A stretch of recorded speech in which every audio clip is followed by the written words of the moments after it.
I have a personal real excitement about this next session because as MFP supports more and more folks to transition into their homes and communities, we are paying more and more attention to not just the quality of the transition, but what happens after the transition.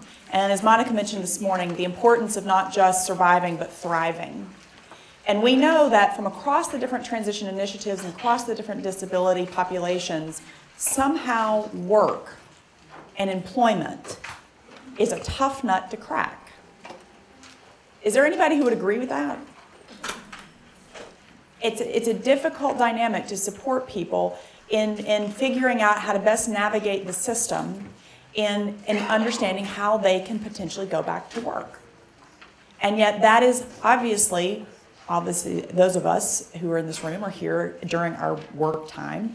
Vocation is a fundamental piece of what makes us full human beings, right? Full, well-rounded human beings. And so to have a sense of purpose and to have a sense of work is always an important thing that we need to be mindful of. So we have been very excited to pull this next panel together to talk about how do people best access employment opportunities. And what is one of the biggest challenges people face when they're trying to think about work, or you're trying to support people in thinking about work? What's the thing they're concerned about? Benefits. Exactly. Amen. Absolutely. And so we have, I think, some really great people to give some really good insight on that process. So I'm very, very pleased for this particular panel, and I'm excited to learn a lot too. So I wanted to introduce our next set of panelists. We have Barbara Wilder and Brenda Lowe from the Division of Vocational Rehabilitation. And then we have Brian Simpson from the Social Security Administration Office. Again, we encourage you all to look at the people's bios in the packet, but for time, we're just going to start with those introductions. So I understand, Barbara, you were going to lead us off. Is that right? Yep, absolutely. Is it on? It is. Okay. You're on. Hello, I'm Barbara Wilder. I'm not used to going around with a microphone, but I guess I will get used to it today. I'm a benefits specialist, CWIC, benefits counselor. Today I'm going by the title of benefits counselor because I'm working with vocational rehabilitation here in Raleigh. And I'm going to tell you a little bit about the 2000 Ticket to Work legislation. That's when everybody became aware that there was a need to help persons with disabilities know how to access the workforce and what's going to happen to their benefits. In 2001, the Benefits Planning and Assistance and Outreach Program came about. And this is all over the United States. It's not just locally. And it is a grant with the Social Security Administration. And in 2008, the grant changed to the WIPA program. That is the Work Incentives Planning and Assistance. And this grant was received by Vocational Rehabilitation, Easter Seals, Life Plan Trust, and Tri-County Industries. And all over the state, they have what was called benefits counselors, CWICs. And the purpose of this program is to give individuals with disabilities information regarding Social Security work incentives. And that's what Brenda and I are going to talk about today, and Brian, about work incentives, so they can make informed choices about employment.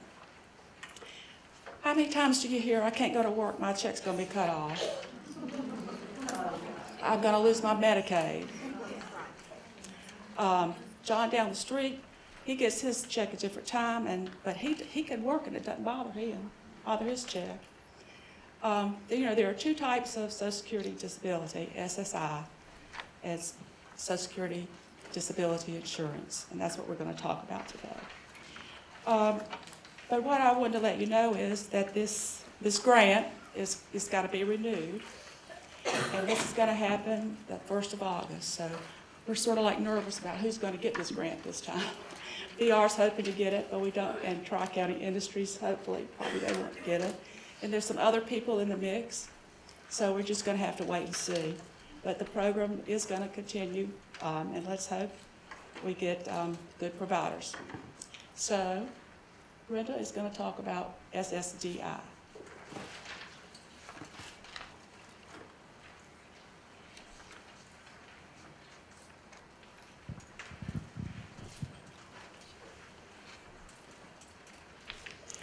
Hello, everyone. Can you hear me, or am I talking too loud? Or just fine? Okay. Now, I'm going to talk about the Social Security Disability Insurance. That pays to people who cannot work because of a medical condition that is expected to last at least 1 year or result in death. Federal law requires this very strict definition of disability. You also have to pay into the Social Security to apply for this benefit. Now, first of all, when you go to work, you're going to have a 9 months trial work period. Does not have to be 9 consecutive months. Only the months, and this is the figure for 2015, only the months that your gross wages is $780 for that month. If someone earns $700, doesn't count as a trial work period. Let's say the next month they earn $1,000. The only thing it's going to do is count as one of those trial work periods. Does not affect their disability benefit or anything. When and if those trial work periods have been completed, the next step is the extended period of eligibility. Now, during that 3 years, and it is 3 consecutive years, as long as the gross wages stay below the substantial gainful activity amount, which for this year is $1,090, they will receive their benefit. Now, let me explain this. When they're in that 36 months, the first month that they go over the SGA level, they will receive a check for that month and 2 additional months. The first month is the cessation month, and the next 2 months are the grace months. After that, any month that they go over the SGA level, they're not eligible for a check. So that's why whenever we are talking to someone, explaining the work incentive, we tell them right in the beginning that the very first thing that they need to do after receiving their first paycheck or their first month's paychecks, that they go to the Social Security office to report that they have started to work. And we encourage them to go to the Social Security office so that there will be a paper trail. Now, after that, they don't have to report it till they get closer to using their trial work period, because after the trial work period, they have to keep up with their wages anyway, so they can keep up with their trial work period. After the trial work period has been completed, well, we advise people to, about the 7th or the 8th month, the impairment-related work expenses can help them. That's when they can get receipts from the doctor, receipts from their medication. If they have if they can't catch a bus, they can't drive, if they have to take a taxi or they have to pay someone to take them back and forth to work, then they can get a receipt for that. Turn it in to Social Security. If Social Security approves it as an impairment-related work expense, then whatever that amount is, let's say they go over the SGA level by $10 or $15, but there is enough of those impairment-related work expenses approved that Social Security will deduct that, and they will still be under the SGA level. Now, they don't reduce the benefit, the gross wages, they just don't count all of them. Okay, after the 3 years, well, I done talked about that, the extended period of eligibility. After their, if Social Security disability payments stop because of substantial gainful activity, but the person is still disabled, Medicaid can continue for the next 93 months the same way that they receive it in the beginning. Part A is free, Part B has a premium, and they after the 93 months, they can still be eligible for the Medicaid. Medicare. Medicare, I'm sorry, Medicare. But at that time, they have to pay for the premiums themselves, Part A and Part B at that time. Now, if someone has stopped working, they've used their trial work periods, they've used their SGA level, they're still disabled, but they're still working, then I guess you can see I'm nervous, but that's okay. If they have to come out of work, it has to be due to the same disability within 60 months of that time that they've come out of the disability. They can ask for expedited reinstatement of benefits. They would just need to go to Social Security, and while Social Security is making a decision of whether they are still disabled or not, they can receive up to 6 months of provisional payments and the Medicare while they are making that decision. Okay, Barbara? I know everything is exactly clear as it can be, isn't it? But one part I left out about referrals. How does a benefits counselor get a referral? And there's many ways that you can be referred to us. Right now, Brenda and I cover about half the state of North Carolina. And needless to say, we have to do the best we can. And Tri-County Industries has the area, like from Rocky Mount up to Virginia, down to South Carolina, the eastern part of the county, the eastern part of the state.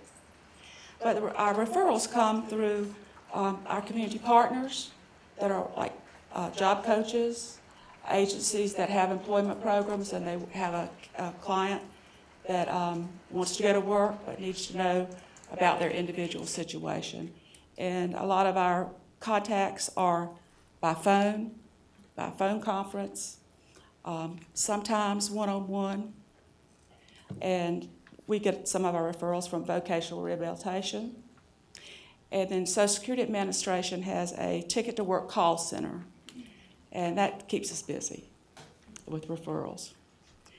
And in the new grant will be focusing on people. Our time will be focused with individuals who are working or about to go to work.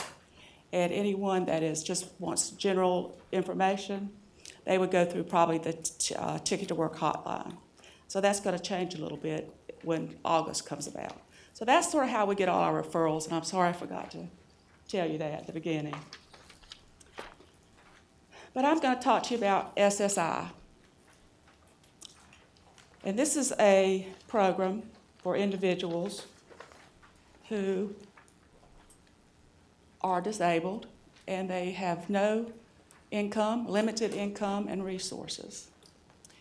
And SSI is a federally funded program, and it comes out of the general tax revenue. I was wondering what my sheet was. And it's designed to help aged, blind, and disabled individuals who have little or no income. And the money that someone receives for SSI this year is $733. That's the max. And it provides cash to meet basic needs for food, clothing, and shelter. If you have a couple that receives SSI, you get a lot of questions. If I get married, is it gonna mess up my SSI? Or what's gonna happen? I'm not gonna get married because I don't want my check to change. But for a couple, the SSI check would be $1,100. So the income does decrease when you have two people living together as man and wife. The SSI is there's an income resource, and you cannot have more than $2,000 in the bank,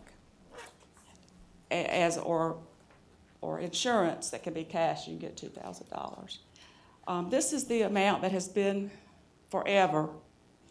I've been in the social services and benefits counseling a long time, and even back in the day, so to speak, when I'm talking about, the resource limit was $2,000, and this is something that people are trying to change because that does limit You know, someone's working and they want to save a little money to move into a house or, you know, get an apartment by themselves. It does limit the type of resources they can save from working. And also when you receive SSI, you get Medicaid. So that's an important fact to note that. And then what happens when you do go to work? The simple way is to explain the first $85 you make, Social Security doesn't count it. You get a $20 general income exclusion and a $65 earned income exclusion. So if your wages are $485, Social Security is immediately going to take give you $85, so they're looking at your income would be $400. And when we're talking about Social Security, SSI, or Social Security disability income, when you go to work, you're always looking at gross wages. And gross wages is with taxes and everything. Not the net wages, the gross wages. So for every dollar from your SSI check, for every $2 you earn, Social Security will take $1. And a simple way to look at this is someone's making $485 gross. You minus the 85, Social Security is looking at you've got $400. And then you divide that by 2, Social Security is going to look that you have $200 gross wages. So you'll take I told you the max SSI would be $733. You minus the 200, their SSI check would go down to $533. And I hear all the time, well, I'm going to work and my check's cut. You know, how's that going to help me? And I just try to show them that your SSI is going to be like $533. Your gross wages are $485. You add those two together, your gross income is going to be $1,018. That's a little bit more than just $733 if you're not working. So that's just an example of how going to work would affect someone's SSI check. Then we're going to talk about work incentives. 1619B, that's my favorite one. This is the best work incentive that Social Security has, I think. Brian may not think so, but I do. But this is a program where someone gets SSI and they make over what the threshold is, where their SSI check would go to 0, which is $1,551 a month. And they're working and they're making maybe $1,800. Their SSI check is going to go to 0 because they're over the threshold. But they're still disabled. They're still going to be SSI eligible. They're just not going to get cash money. But they're going to be able to keep their Medicaid under the 1619B work incentive until they make $34,424 in a year. And that is the same amount that was in 2014. It hasn't changed in 2015.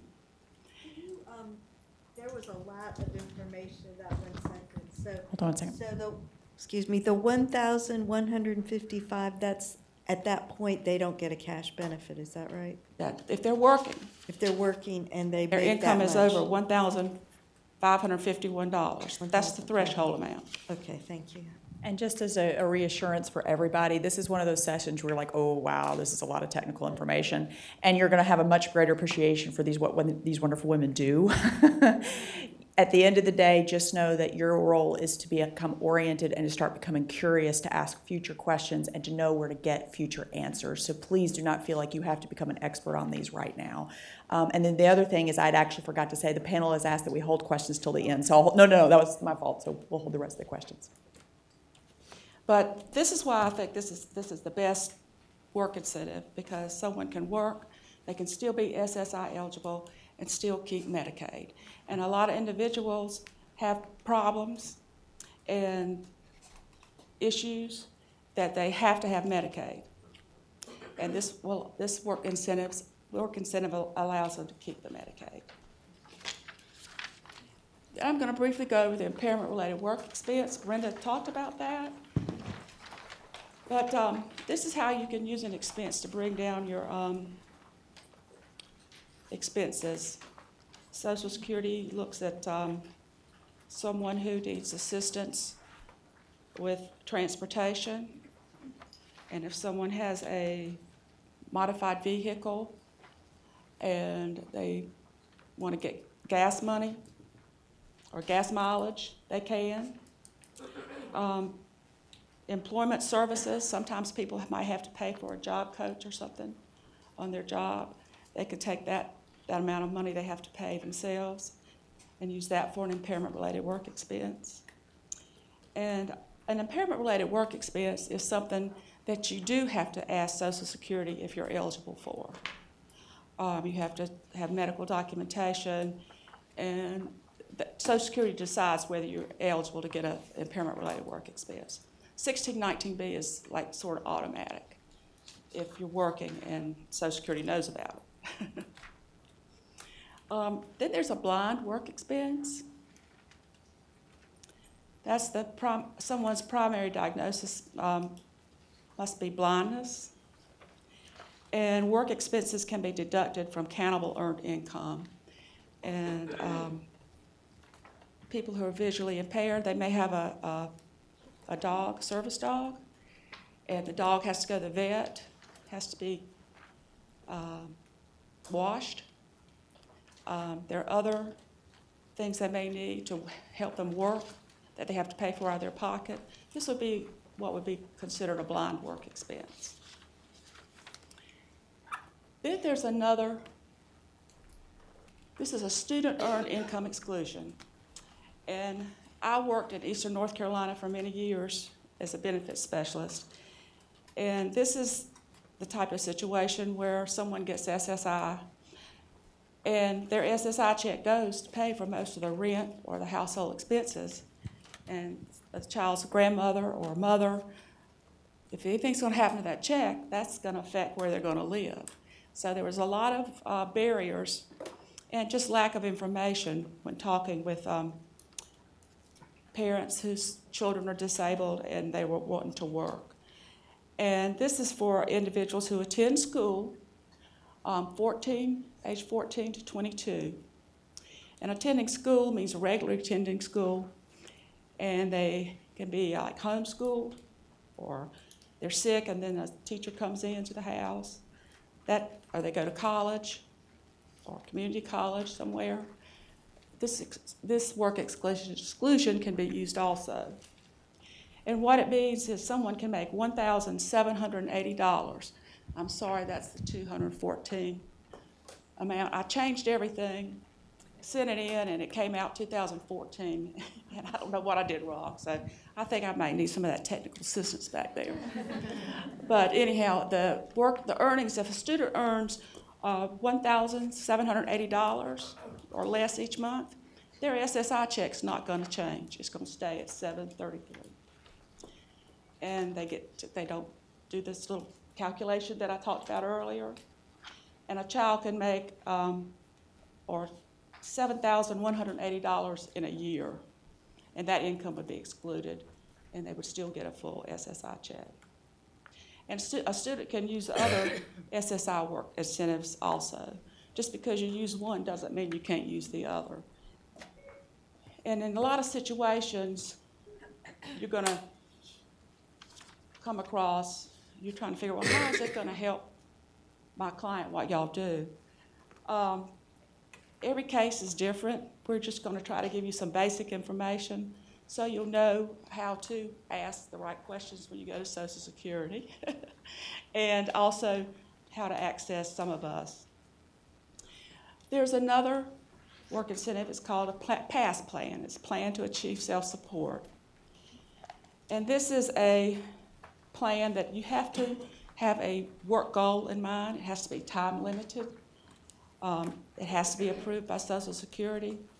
And Social Security does have what's called a PASS cadre. I believe they're in Birmingham, Alabama. And a number is listed, and that is correct the last time I had to call it. But a PASS cadre will talk to you about and walk with you through their process.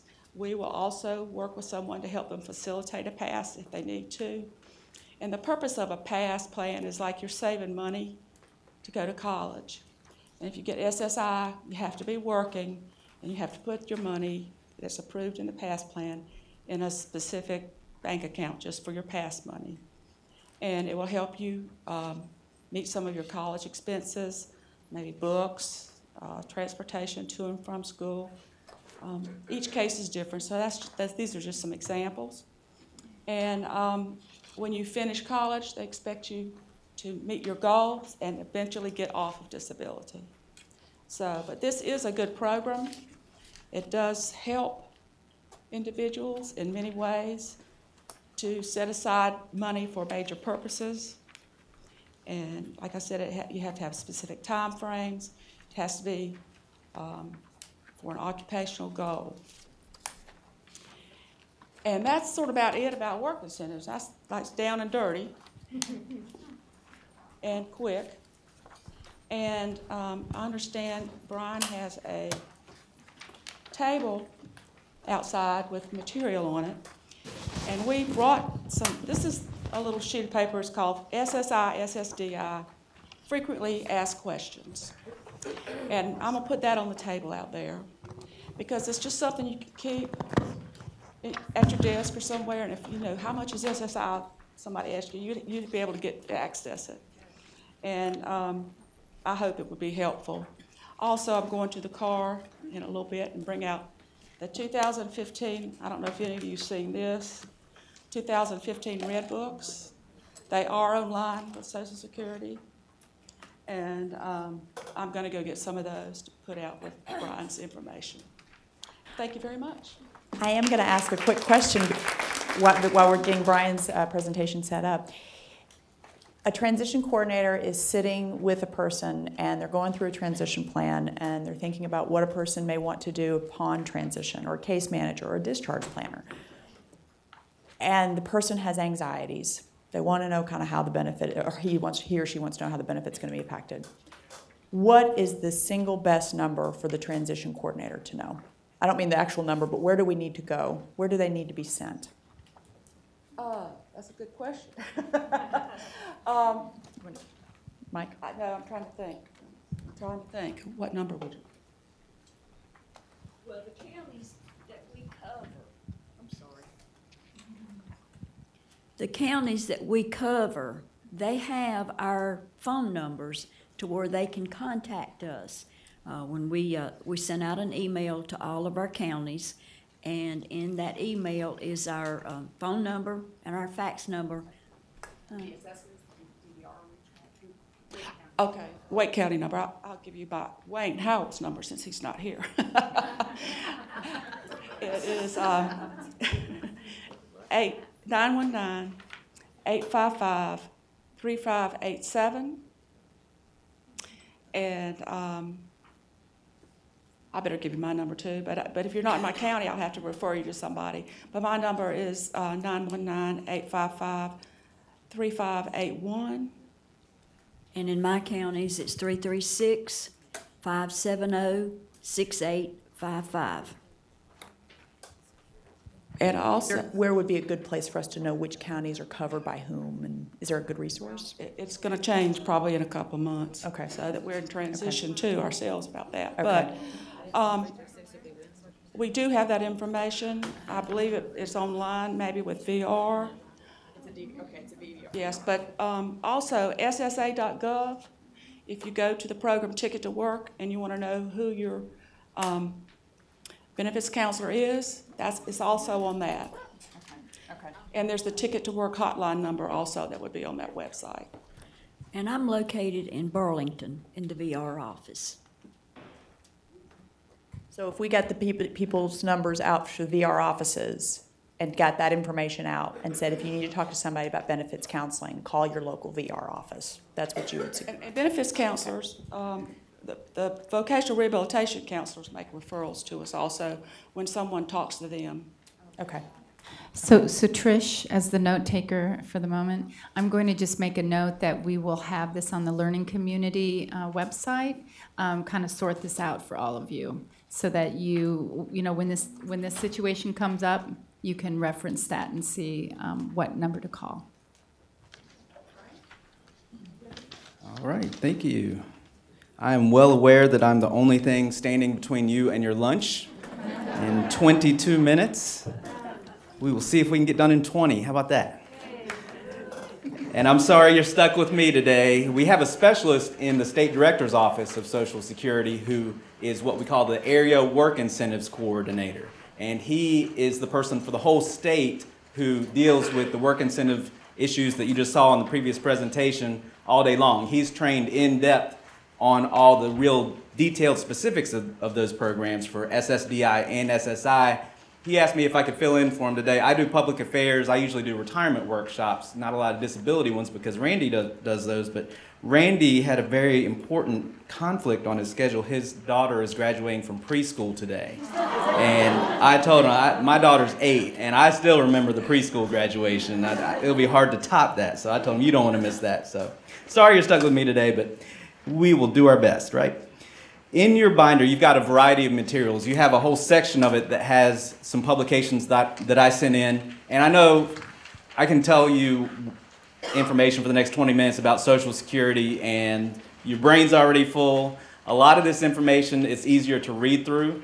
So you've got some information in your packet. I've got some additional information on the table outside with the blue Social Security tablecloth on it. Some of those are items that are in your binder in case you want to take some extras back to your office or to your clients. Some of them are not in your binder. So let me just tell you, first off, where to go for more information, because you said that earlier. I totally agree. The best thing we can do for you today is to give you information on where to go for more resources when you leave this event. So 3 places. 1 is in your binder. 2 on the table outside. And on the table out there, I've got several different bookmarks about the different programs. One of them is in Braille. We've got some information about how people can apply for disability online, and a specific book just for SSDI, and then one for SSI. You saw a lot of abbreviations and acronyms in the previous presentation. Can I just see a quick show of hands? How many of you are still a little bit fuzzy on the difference between SSDI and SSI? Okay, so we got a number of people who still a little bit iffy on that. Just to give you kind of the big picture, the 30,000-foot view of that, anytime somebody comes to Social Security to apply for disability, our claims reps will automatically screen them for both programs, because both programs are based on the same medical decision, right? So when someone comes to us and they say, I have a physical or mental impairment or a combination of the two, we automatically do the non-medical screening for both Social Security Disability Insurance, SSDI, which is the program that they had to have worked and paid into Social Security through FICA taxes at a job working for somebody, or as self-employment where they actually had a net profit. That's the only way you get credits to count towards Social Security and get you insured for benefits, kind of like retirement. You have to work to earn retirement. You have to work to earn Social Security Disability Insurance. So for that one, we go into the computer system based on their Social Security number, we pull up their earnings record, and we check to see if they're insured. And the way I always explain it to people is, back when I was a claims rep, this was 8 years ago, I did claims for 4 years, and the easiest way for me to explain SSDI to people was it works kind of like car insurance, and that you probably came here in a car, or with somebody in a car, or with some type of vehicle that has insurance on it, right? So if you were to get in an accident, the first thing they're going to do when you call the insurance companies, they're going to get your claim number or your policy number, right? You go on the computer, they check to see if you are current on your premiums, right? Are you up to date? If you've been paying your policy premiums regularly, what are they going to do? They're going to fix your car, right? If your policy is lapsed, they're going to say you're not insured. You weren't insured when the accident happened, right? Same type of concept happens with SSDI. As long as somebody's consistently working and paying FICA taxes out of their payroll deductions, they're keeping themselves insured. It's kind of like paying the premium on an insurance plan, because this is social insurance. That's what Social Security is. So as long as someone's continuously working and paying in, they're keeping themselves insured out to a future date. And as long as they keep working, we call that the date last insured. That keeps being pushed out in the future. As soon as someone stops working, for whatever reason, that date no longer gets pushed out. And as they get closer and closer to that date, they get closer and closer to the point where they're no longer going to be insured if they become disabled after that point. So that's why sometimes you may have clients come to you and they might say something like, I applied for disability, Social Security said I was a technical denial for SSDI, but they took my application for SSI. That may be why. They hadn't worked enough and recently enough to be insured at the point where they say their disability started, right? So we screen them for that at the Social Security office. Then we screen them for SSI, which a lot of you know is our program based on financial need. Right, so supplemental security income, SSI, is based on financial need. The household has to have limited income and resources to qualify, because in North Carolina, if you get SSI from Social Security, you automatically get Medicaid for any month that you can get SSI. Right, so that's the difference. We screen them for both. It's all under the Social Security administration umbrella, but like you said, SSI comes from general taxes that the federal government takes in, so that has nothing to do with the trust funds. That's why babies can get SSI if they're disabled or blind. Children, they've never paid in, so they can't get SSDI unless they can get it based on a parent's insured status. All right? So that's the difference between SSDI and SSI. And to go into the process in more detail, a great resource for you is if you go to our website, which is on screen here, scroll down to the bottom, and click on the YouTube play button right there. When you go over to our YouTube page, I'm going to stop this because it's going to automatically play. If you go to the playlists on our YouTube page, we have a 7-part video series on the Social Security disability claims process. This is pretty new. We just put this up there. So it is a real user-friendly way to explain to somebody what's going to happen when you go to Social Security and apply, whether they're approved initially or they go through the appeals process.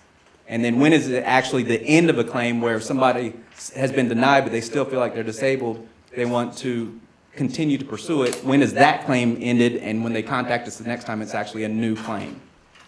So that's the first one. The second playlist on here is about the faces and facts of disability, and that's a presentation I'm going to run through with you real quick. But these are 8 real people who've shared their story on our website to talk about what the disability program has done for them. So if you want to see some real stories that you can share with your colleagues or at your agencies, none of our information is copyright protected, so you can share them on your e-newsletters or on your websites, wherever you want to. So 2 great resources to check out.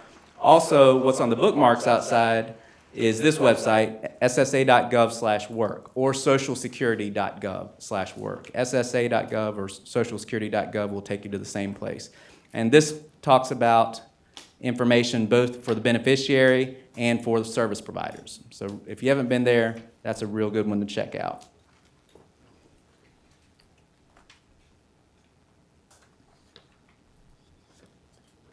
And just to give you a couple recent statistics, you have one handout in your folder that says Update 2015. That's in the Social Security section.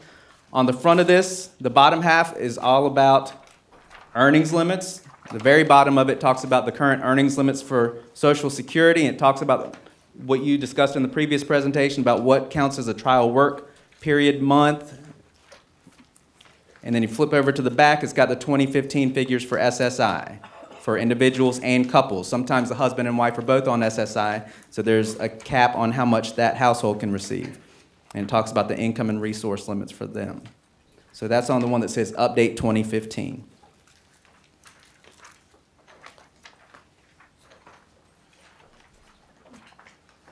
And again, you have this in your folder, the Faces and Facts of Disability. This is a new campaign we have at Social Security to basically educate the public about how the disability program really works. And this is talking about SSDI, Social Security Disability Insurance, because there's a lot of misconceptions about how the program really works.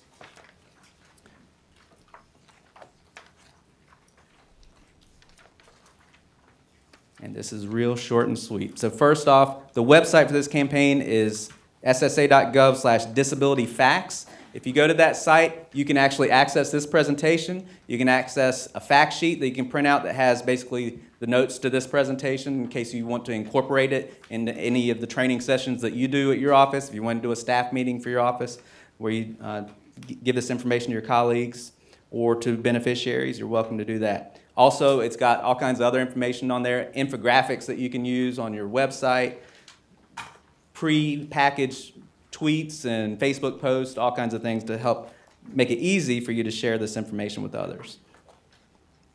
So first off, as we mentioned, Social Security disability insurance. To qualify, the person must have a recent work history. That goes to what I was talking about with still being insured at the point where the person says their disability started. There are special rules that apply to younger people. They need less work to qualify. So these are the work requirements. If someone is not yet 24 years old, all they need is 1.5 years of work in the 3-year period before they became disabled, and they will be considered insured. If they're between 24 and 31 years old, they only have to work half the time between age 21 and when the disability started. And then for an adult, 31 and older, they had to have worked in 5 out of the 10 years before the disability started. So that's what we do when someone contacts us and they say they want to apply for disability. We put their Social Security number in the system. It pulls all their earnings, their past earnings, and what we're looking to see is, do they have credits? Did they work enough to earn Social Security credits in that period in the 5 out of the 10 years? If so, they'll be insured and we'll be able to send it to the state for a medical decision. So in case you didn't know that, we don't make the medical decision at the Social Security office.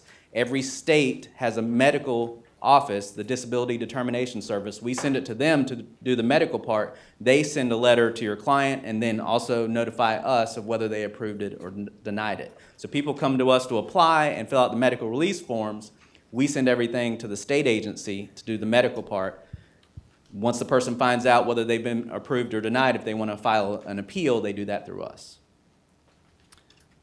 As far as the amount of benefit, it's based on the person's entire work history. So the more someone earns over the years, the bigger their Social Security benefit. Nearly 9 million people in this country receive Social Security disability benefits.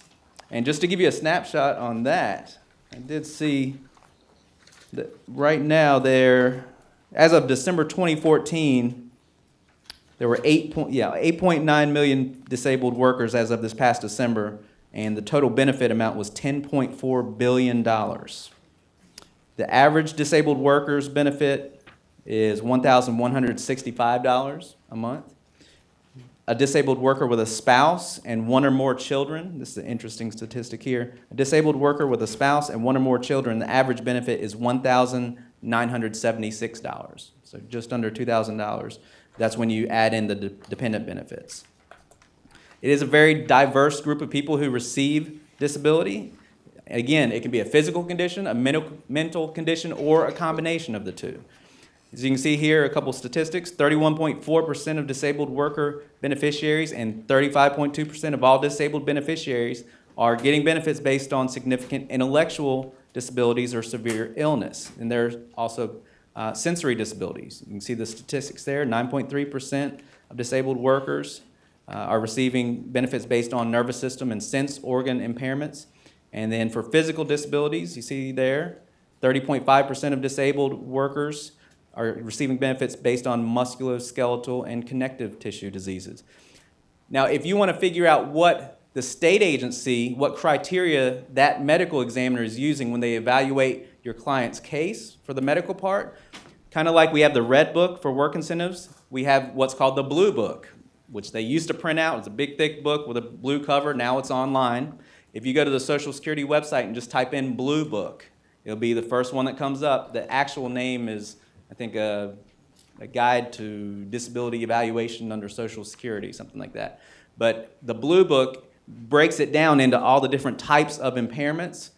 First, it's going to ask you, it's kind of like a decision tree. It's going to ask you, are you talking about an adult or a child? So click on that. Are you talking about a physical or mental condition?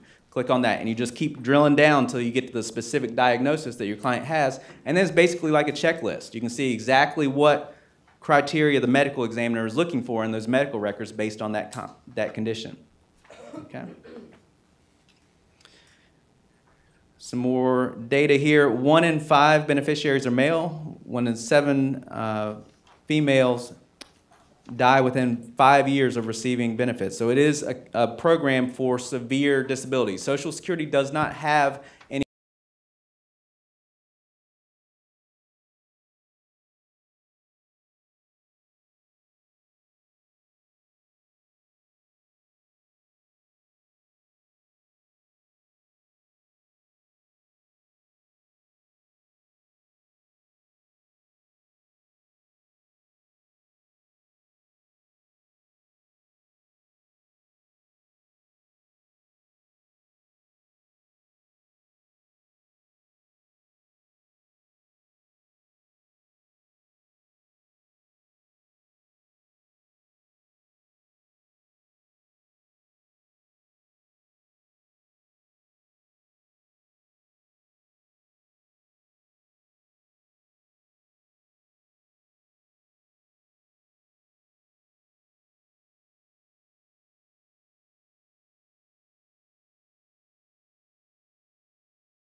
So I know we have kind of 2 types of questions that people may have, and I want to, first of all, thank our panel so much again for presenting on a very complex topic. Not an easy topic to convey in an hour. And I wanted to remind folks that because we're right up at our lunchtime, if people want to post their questions online, we can definitely field the questions that way as well. But I did want to take, because it is a complicated topic, there's an opportunity to ask a Social Security expert and an opportunity to ask some employment counseling experts, and we want to take advantage of those opportunities. Do people have specific questions?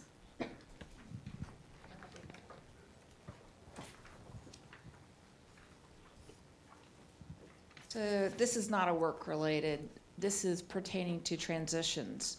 So one of the issues that I've run across is people transitioning out of nursing homes home, don't have income because they're not allowed to reapply for their benefits until the day they exit the facility.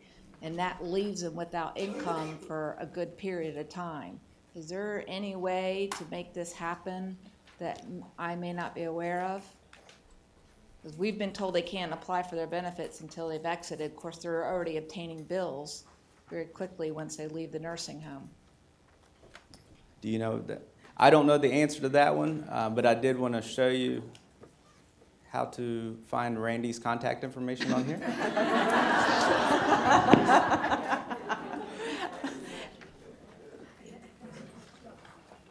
And I want to, Brian, did you put this up here, the social? Yes, I Security? did put the Thank you link for that up on resource up there the as well. chat, but if you lose it later, just try to remember, or you may want to jot down AWIC, AWIC, that's his title. So you can actually go and see the phone number for all of the Atlanta Region Work Incentive Coordinators, or AWICs. And if you just search that, or go to the link you see on the screen over here. And Elizabeth, it's a good question. It'll be the first. It is a good question. I'm sorry I don't know the answer to that. I wish Randy was here to answer that for you. But if you just scroll down to North Carolina, there he is right there. Can't read that. Can you read that? No. It is 866-331-8136. And his extension is 17108. I'll give you that one more time. 866-331-8136, extension 17108. 17108. And he is here in Raleigh. That is a Raleigh number. We just have voice over internet phones. Time for one more question. Got one right behind the. Oh, okay, we got one right there. All right, yeah. Thank you. I'll make it very short. I'm working with someone that is about 12 years out, working full-time, and she can no longer work. So it is the same disability, it's just progressing. It's like MS. So does she need to go through the process because it's past the 5 years, the entire process? Or is there any stipulations for somebody that's working that has the same disability that has progressed to a point that they no longer can work? Definitely the first thing she needs to do is contact us and tell us about the situation. Basically, the way it works, if it is, and I'll let y'all address the part about the 5 years with the work incentives, but if she contacts our office, the Social Security field office, to apply for disability, they're going to look at whether she's working as of the day that she's applying. So when you're looking at that Update 2015 handout and what they were talking about with what's considered substantial work, and we don't decide that. Congress sets that limit each year. Substantial gainful activity, SGA. If they're working and their gross pay is above that figure as of the day they apply, it is going to be a technical denial because we won't even be able to send it to the medical examiners at the state agency if on the day they apply they're performing SGA is what we call it. So what she would want to do is first off call us, talk with one of our specialists who work with the work incentives, either Randy or we have someone in the Raleigh office, and several of the offices in North Carolina have someone locally who's not in the state director's office who do more local workloads. But have her contact the local office and talk with someone who knows how the work incentives work. First off, to see if she's going to have to go through the whole process. If she finds out that she will, then she basically, it depends on her earnings. If she's earning over that figure for substantial work, she's going to want to wait until, basically the first day that she's below that. Maybe it progresses if she has to go more part-time, and as soon as it goes below that figure, we can send it for a medical decision. But when she contacts us, if she's still working over that substantial level, then it's going to be a technical denial. And even if she appealed it, when we looked at the appeal, if she was still working over that level, it'd still be a technical denial. Does that make sense? So the first thing definitely is to contact us. And then other than going beyond the 60 months, did y'all want to address that? Do you know of anything in the work incentives? Just got $1,090. I mean, he said she's beyond the 5 years, though. If she's beyond the 5 years, Use the mic. if she's beyond the 5 years, then she would have to come out because of the same disability, and that's when she could ask for expedited reinstatement of benefits. Okay. You all, I have to say, first of all, there's that statement, you don't know what you don't know. Employment and Social Security are two of those topics that are so highly technical, and I never have a full appreciation of how technical they are until we have a presentation on them. So I want to first of all just thank our presenters for first of all being so knowledgeable themselves on this topic. And especially, I think this panel gets a little bit of an extra applause because they're all pitch hitting for the people who are supposed to be here. So let's give them an extra round of applause for this one. Yeah. we'll talk about that later. Anyway, so thank you all so much. And again, Brian's put some great resources and everybody on the Today's Meet site. So again, use this resource opportunity.